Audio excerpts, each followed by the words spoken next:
der Homosexualität mal zum Thema in der Schule machen will.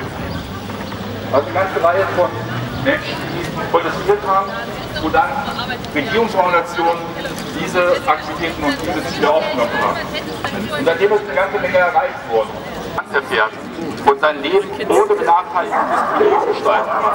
Also mehrere Ziele, große Ziele, die wir auch durchsetzen können mit einem Staatssekretär und Bevollmächtigten der Landesregierung für Integration und Antidiskriminierung, um hier in ein diskriminierungsfreies Land zu leben. Hessen ist in die Koalition gegen Diskriminierung eingetreten, also eine besondere Verpflichtung für Aktivitäten, für politisches Engagement auch von Seiten der Landesregierung. Es wird eine wissenschaftliche Aufarbeitung der Schicksale durch die § 175 geben. Es wird einen Aktionsplan für Vielfalt und Akzeptanz geben. Die Landesregierung unterstützt die Schlauprojekte, die Sie heute hier auch vorstellen, und das Queernetz Hessen, also ein Verein, der sich für die Förderung von Vielfalt, queere Gesundheit und LGBT-Infrastrukturen einsetzt.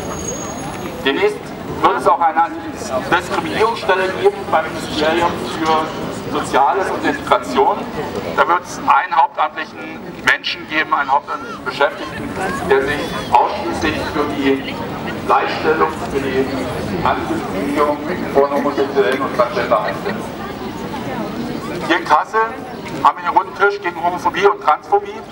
Und wir freuen uns, dass die Stadt Kassel, der Oberbürgermeister und Allianz sich für die Anerkennung, Gleichstellung und Solidarität mit homosexuellen Menschen und Transgender einsetzen. Am Freitag nächster Woche, also am 23. ist eine große Demonstration gegen das Weiße Kreuz, gegen Referenten, die sagen, nein, wir akzeptieren nicht, dass es Menschen gibt, die gleichgeschlechtliche Partner haben, die gleichgeschlechtlich fühlen und lieben, und die immer noch sagen, ihr seid auch Menschen zweiter Klasse. Das Wort Schwuchtel, Schwuler, Gay, Kampflesbe ist heutzutage noch immer so im Gebrauch und wird negativ bewertet für blöde Mathe-Klausuren oder andere Dinge. Es wird auf jeden Fall sehr negativ wahrgenommen. Und die Lehrer schmunzeln darüber auch noch meistens, wenn es heißt, ja, One Direction oder so etwas, die sind ja total schwul und sind damit einfach teilweise auch manchmal überfordert. Selbst wenn man engagierte Lehrer hat, die über das Thema aufklären möchten, werden sie meistens auch noch in ihrem Kollegium darauf hingewiesen, dass die Schule dazu nicht verpflichtet ist, darüber aufzuklären oder dass über solche unnormalen Themen nicht geredet werden sollte in der Schule. Hier setzt Schlau Kassel an und geht auf die Lehrer, auf die Schulen und die Schüler zu und hält Workshops, wo wir über sexuelle Vielfalt, Toleranz aufklären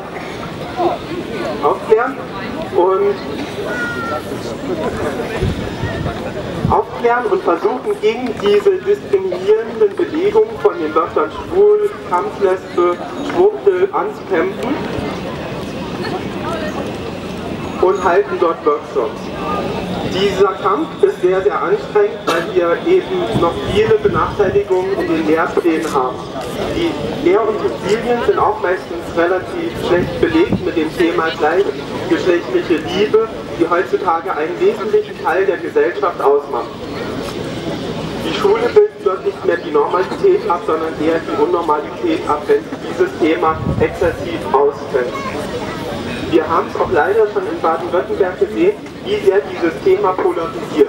Wenn wir alleine schon in den Lehrplänen aufnehmen wollen, dass Fragestellungen in der Mathematik sich nicht nur mehr auf heterosexuelle Fragen beziehen, sondern eben auch auf gleichgeschlechtliche Fragen.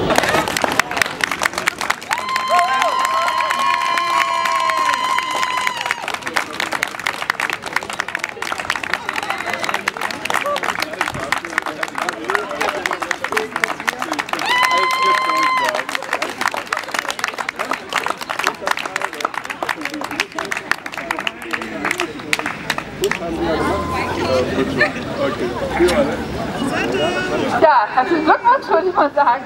Alles Gute für euch. Das war ja jetzt echt cool. So, jetzt kommt, ja, Olaf, jetzt musst du dir überlegen, wie du das noch toppst, ne? kann er nicht, aber wir schalten jetzt nochmal. Genau. Das wäre super, wenn dem Olaf jetzt noch zuhört, was der zu sagen hat. Olaf kommt von der AIDS-Hilfe. Und ich will nochmal sagen, wenn Sie Fragen haben, kommen Sie zu uns, sprechen Sie gerne mit uns. Die Kundgebung ist dann beendet, wenn der Olaf gesprochen hat, aber wir sind noch hier bis 13 Uhr und dann ja, freuen wir uns, wenn wir noch in Gespräche kommen. Und danach wünschen wir Ihnen allen ein schönes Wochenende.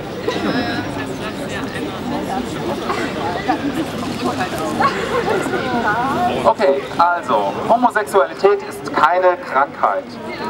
Am 17. Mai 1990 beschloss die Generalversammlung der Weltgesundheitsorganisation WHO längst Überfälliges: Homosexualität von der Liste psychischer Krankheiten zu streichen. Der 17. Mai wurde daraufhin zum Internationalen Tag gegen Homophobie ausgerufen. Das Europäische Parlament betonte im Januar 2006, dass Diskriminierung aufgrund sexueller Orientierung auf das Schärfste verurteilt wird, eine Kampfansage gegen Homophobie und Hassgewalt, der alle Mitgliedstaaten verpflichtet sind.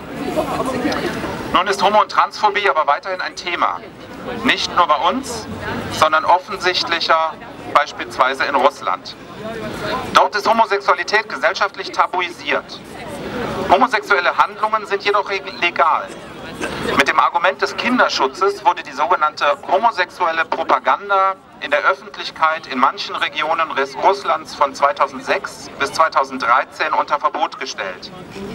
Am 30. Juni 2013 unterzeichnete Präsident Wladimir Putin ein Gesetz auf föderaler Ebene, das jegliche positiven Äußerungen über Homosexualität in Anwesenheit von Minderjährigen oder über Medien wie das Internet unter Strafe stellt.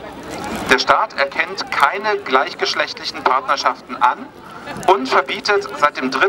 Juni 2013 auch die Adoption durch gleichgeschlechtliche Ehepaare im Ausland. Wir laden herzlich dazu ein.